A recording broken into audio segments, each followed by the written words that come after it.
Again. Alright. Hello, class. This is Melanie and Robert, your teachers. And this is the lesson from the second week of our class about abstract art.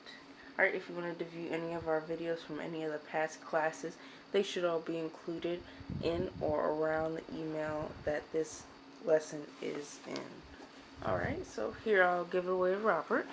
Alright, for this project we're doing abstract art. What you'll need is your pastels, scissors, charcoal, and sketch pad paper. So the first thing you're going to do is you're going to make a stencil with the sketch pad paper. You're going to use this paper because it's nice and thick, so when you're making your stencil art it won't rip or tear easily. It still might tear, but it's a lot better than regular paper.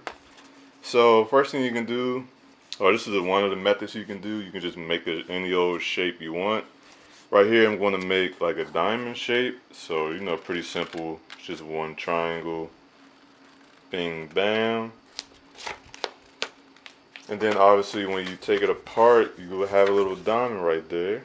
So that's one shape you can have. Another shape, just like a plain old rectangle, so you can just cut kind of like a square or whatever.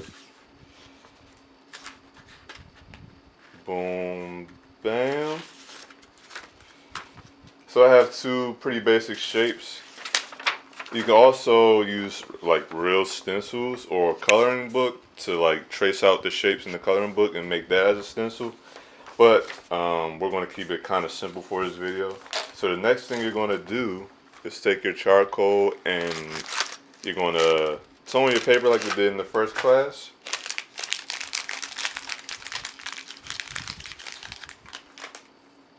So pretty simple toning, you're just going to go over the whole paper. Really doesn't matter how dark it is because it can enhance the contrast for the next steps. But whatever you do is fine.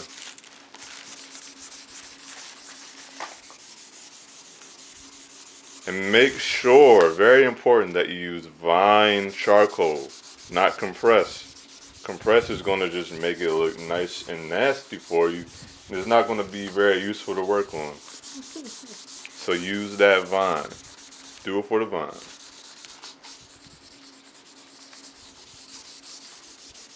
So once you tone it with the charcoal, you're going to go ahead and pull out any color you want of pastel. So I'm going to use blue again like I did in class. My favorite color, so why not? If I can get it out. Alright. So you're just going to go right over top with that blue or whatever pastel. Another reminder of the safety concern with using pastels: do not blow this or just have it float around in the air all around you because it will get in your lungs and it will not be pretty for you. It's unhealthy.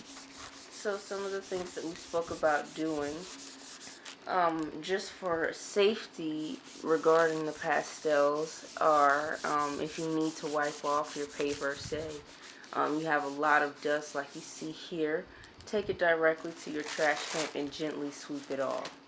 Or tap it off of your paper at like so. There. And now you're just going to rub it in so it can be nice and flat and not, kind of smudgy and not together. This is going to even it out pretty well. So I'm not going to get the entire, every inch of the paper right now, just for the sake of time, but just going to smudge that in, blend it in rather. Now, once you have that out the way, oh, I kind of forgot my kneaded eraser. So let me go ahead and get my kneaded eraser like 5 seconds, and Melanie can kind of just monologue very quickly. Alright, so another thing to remember when you're using anything of both of these tools, actually, the charcoal or the pastels, is not to blow it off of your page. I know a lot of times when we're using pencils or erasers, it's easy to just start to blow it off of your page. But if you do this, the charcoal will easily make a mess and stain whatever surface it comes in contact with.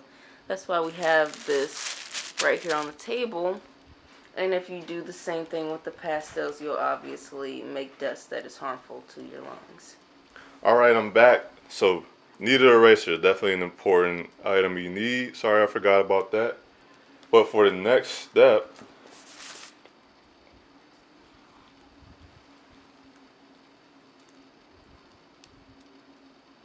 so you can knead that really good. Regular eraser could work for this project too as well. I'm going to use a kneaded. It's kind of what I'm used to from the last class I had. So now what you can do is you can take your stencil. Actually, I'm going to make one more shape just to kind of make it a little bit more interesting.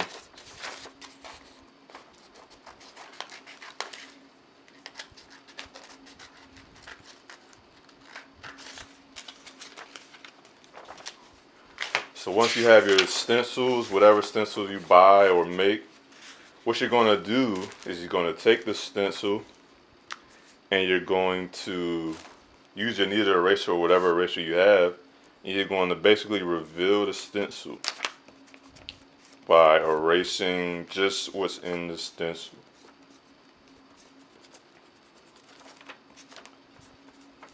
So I'm going to kind of give a close-up view once I'm done so you can really get a good look at it.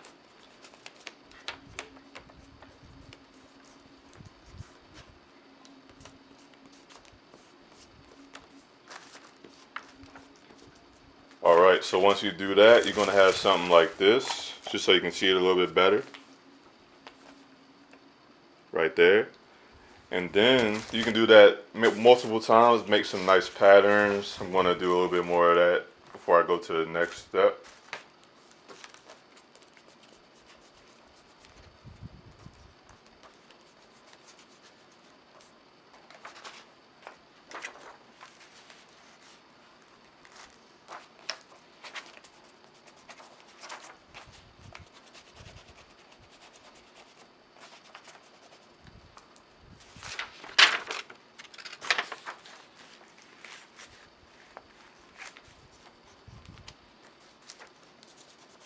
I'm going to do one more shape and then go to the next step.